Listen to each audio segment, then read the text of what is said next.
On the morning of April 18, 1942, 16 B-25,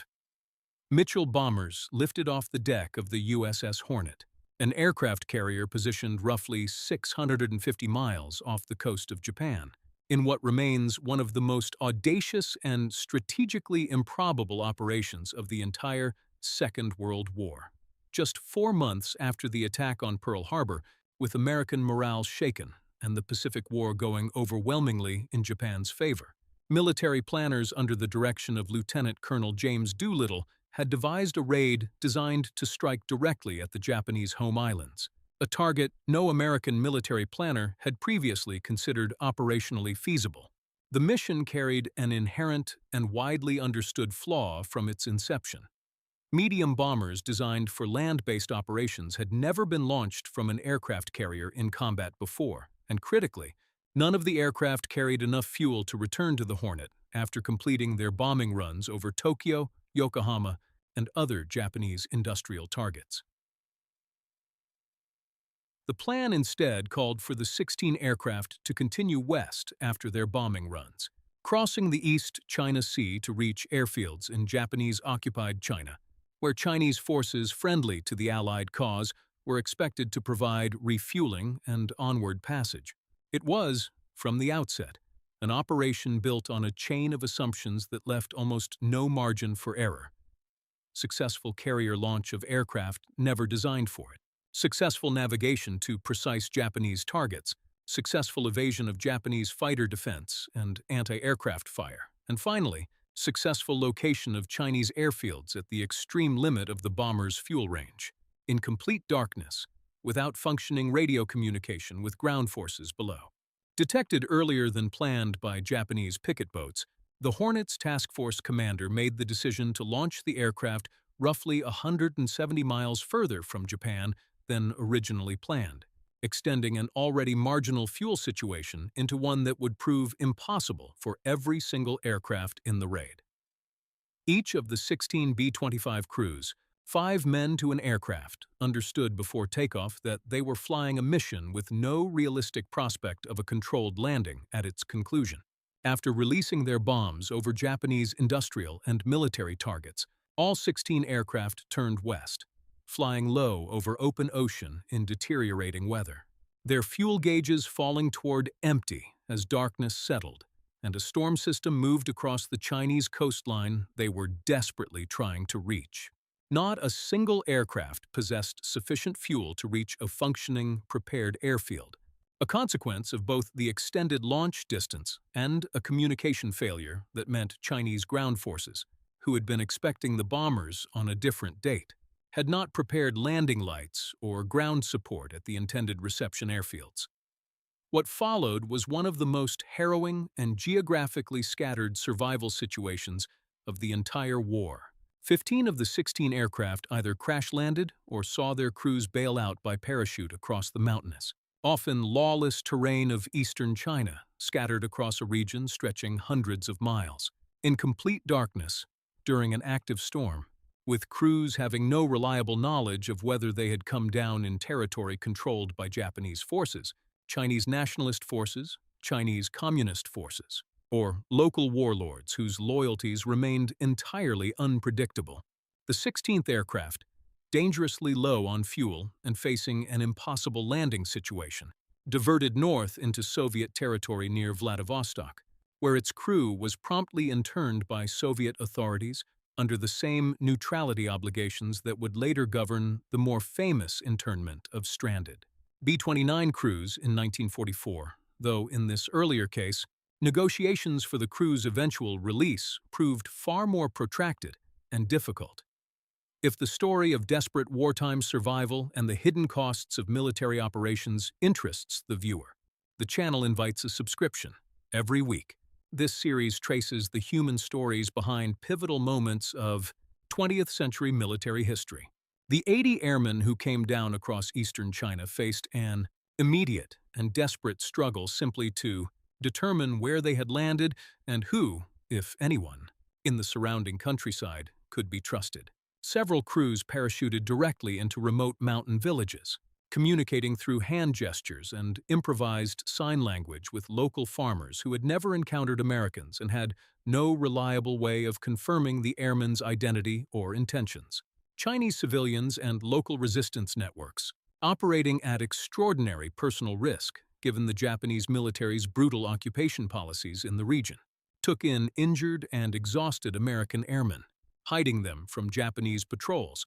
providing food and medical care, and organizing dangerous overland journeys to move the scattered crews toward areas of nominal Chinese nationalist control, hundreds of miles from where many of them had initially come down.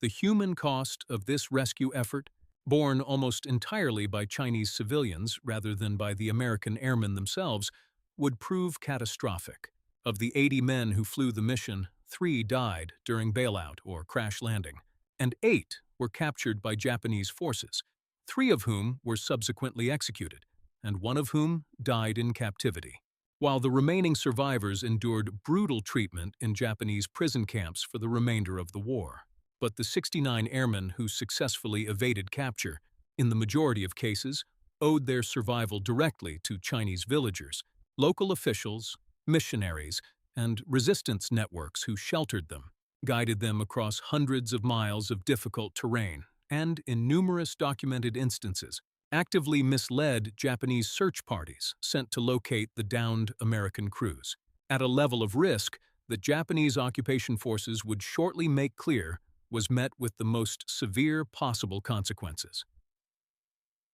The Japanese military response to the raid, both immediate and long-term, extended far beyond conventional retaliation against military targets. Convinced, correctly,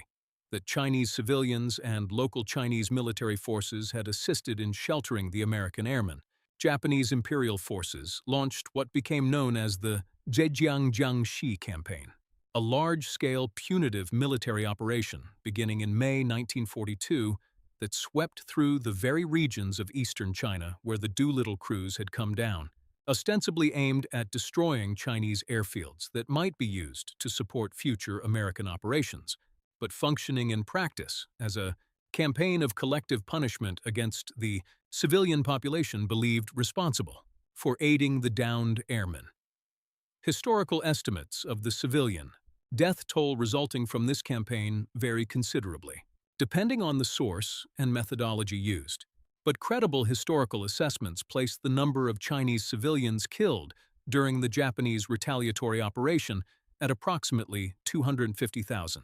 a figure that dwarfs, by a staggering margin, the total number of American personnel involved in the raid itself. Japanese forces employed a scorched earth approach across the affected region, destroying villages suspected of having sheltered American airmen, and in several documented instances, deployed biological weapons, including cholera, typhoid, and plague pathogens, against the civilian population and water supplies of the region,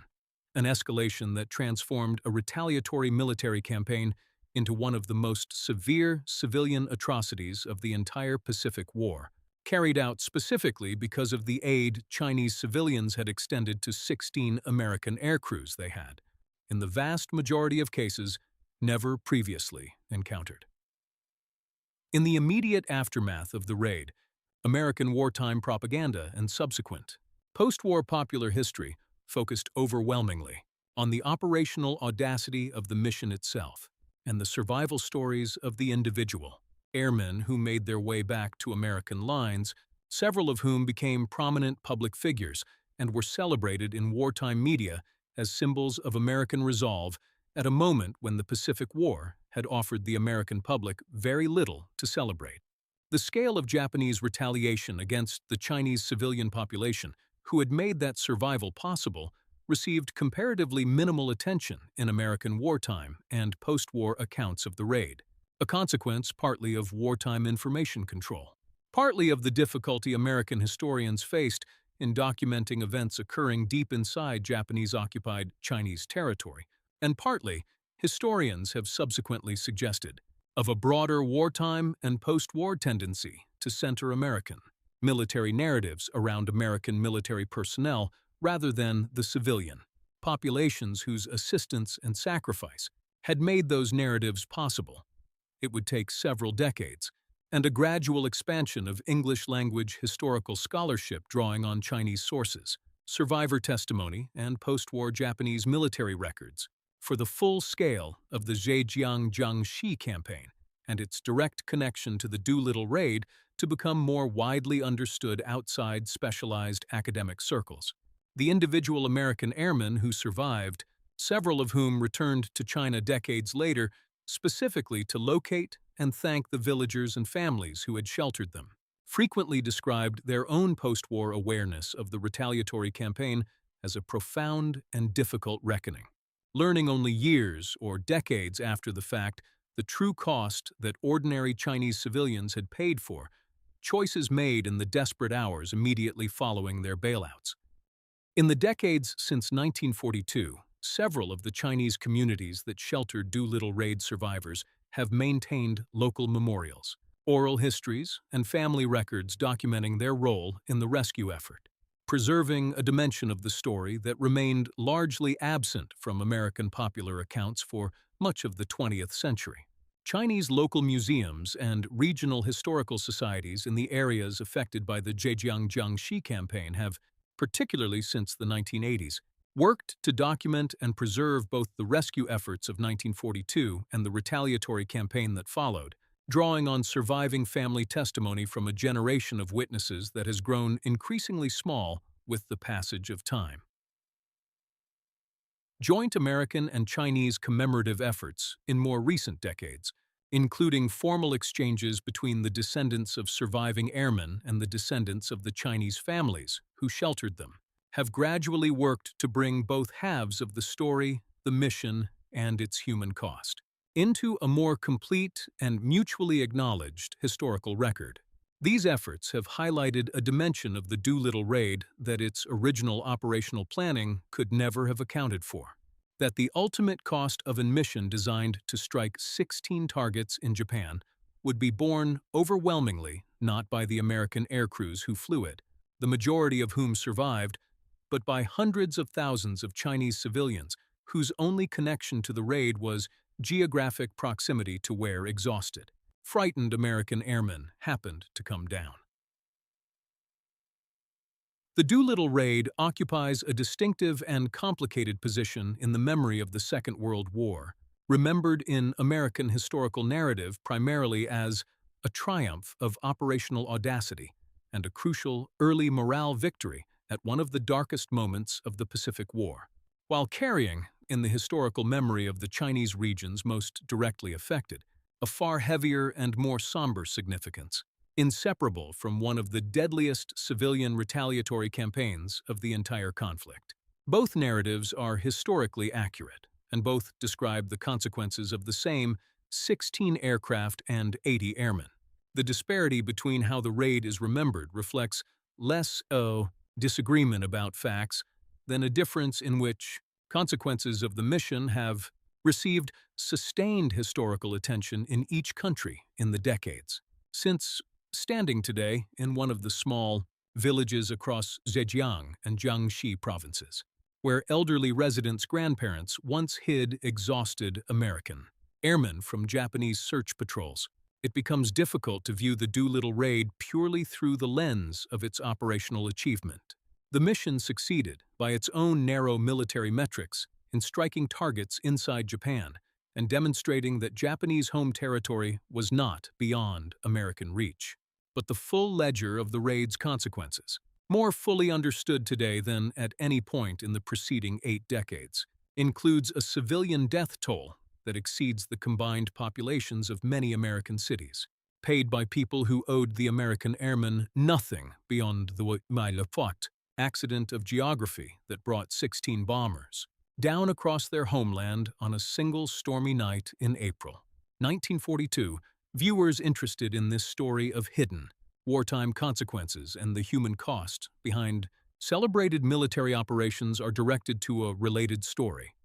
the fate of America's atomic test ships at Bikini Atoll and the largely undocumented human toll of Operation Crossroads. Thanks for watching.